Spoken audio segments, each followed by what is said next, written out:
কোনো ব্যক্তি যদি 40টি ওয়াজ মাহফিলে উপস্থিত হয় তাহলে সে ব্যক্তি নাকি জান্নাতি। না ভাই, জান্নাত এত সহজ না। ওয়াজ 40 ওয়াজ মাহফিলে গেলেই যদি জান্নাত হয়ে যাইতো তাহলে তার এত কষ্ট করার দরকার ছিল না।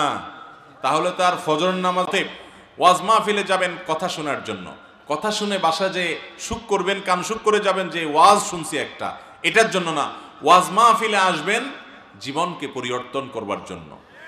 আপনি ওয়াজ মাহফিলে কোনো আলেমের বক্তব্য শোনার পর কোন জিনিসটা কোরআনে আছে, হাদিসে আছে, অথচ আপনার জীবনে নাই, এটা জানার সঙ্গে সঙ্গে মাহফিলের ওই প্যান্ডেলে বসেই সাথে সাথে নিয়ত করে ফেলবেন, ঠিক আছে এখন থেকে আমি এই জিনিসটা কোরআন হাদিসে আছে, আমার জীবনে নাই, তাহলে আমি কেমন মুসলমান, এখন থেকে আমি এটা করা শুরু করলাম। আর এই জিনিসটা আমি খারাপ, কোরআন হাদিসের আলোকে জানলাম, এখন থেকে আমি সেটা বাদ দিলাম।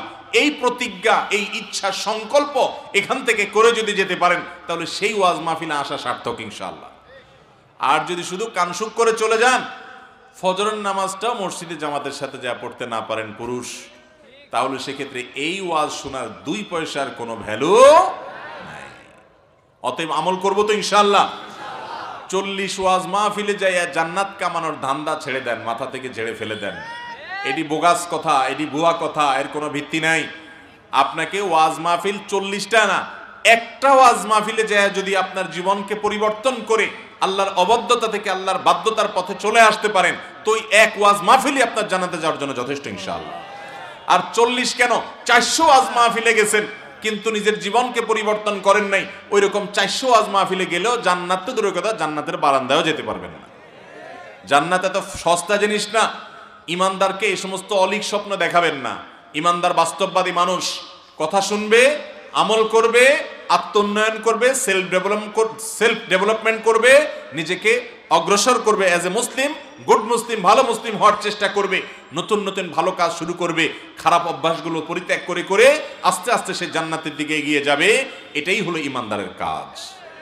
অতএব ওয়াজ মাহফিলে সংখ্যা গণে গণে 40টা গেলে জান্নাতে যাবেন বাবারে, ভাইরে, এই সস্তা চিন্তা না করে ওয়াজ মাহফিলে এসে কথাগুলো শুনে আমল করার চেষ্টা করেন, জান্নাতে যাওয়ার পথ এমনি সহজ হবে ইনশাআল্লাহ।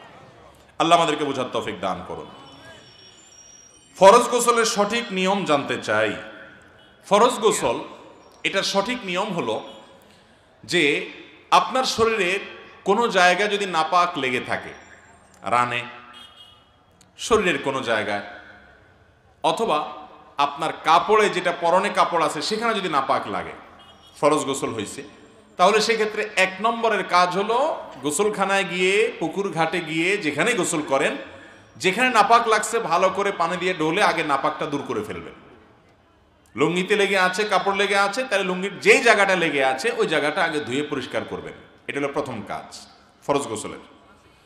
দ্বিতীয় কাজ হলো আপনি অজু করার মতো করে 2 হাতের কবজি আগে ভালো করে 3 বার ধুয়ে, 3 বার কুলি করে, নাকে পানি দিয়ে, মুখ 3 বার ধুয়ে, হাতের কোনোই পর্যন্ত 3 বার ধুয়ে, 3 বার করে দোনো হাত, এরপরে মাথা মাসায় করে একবার, কান মাসায় করে, এরপর আপনার শরীরে, মাথায়, ডান কাঁধে, বাম কাঁধে আপনি পানি ঢালবেন। আর যদি পুকুর হয় তাহলে সেক্ষেত্রে ডুব দিবেন, কিন্তু প্রথমে আগে অজু করে নেবেন। অজুর মধ্যে শুধু পাওটা ধোয়া বাকি রাখবেন, বাকি সব কাজ করবেন। মুখ ধোয়া, হাত ধোয়া, মাথা মাসে করা, এগুলো করে পাও ধোয়াটা বাকি রেখে গোসল শুরু করবেন, বিসমিল্লাহ। এরপরে গোসল করা শেষ হয়ে গেলে আপনি উঠার সময়, বের হওয়ার সময় 2 পা ভালো করে ধোবেন।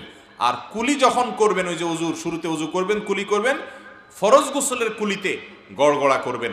সাধারণ কুলি করলে না, বরং কুলি করে একটু গলার ভিতরে নিয়ে গড়গড় করে গার্গেল করে তারপরে পানি ফেলে দিবেন। এইভাবে 3 বার কুলি করবেন, কারণ ফরজ গোসলে ভালো করে উত্তম রূপে কুলি করতে হয় এবং নাকে পানি দিতে হয়। এরপর আপনার গোসল শেষ, যাওয়ার সময় 2 পাও টাকনু পর্যন্ত ধুয়ে এরপরে কাপড় চেঞ্জ করে আপনি চলে যান। ফরজ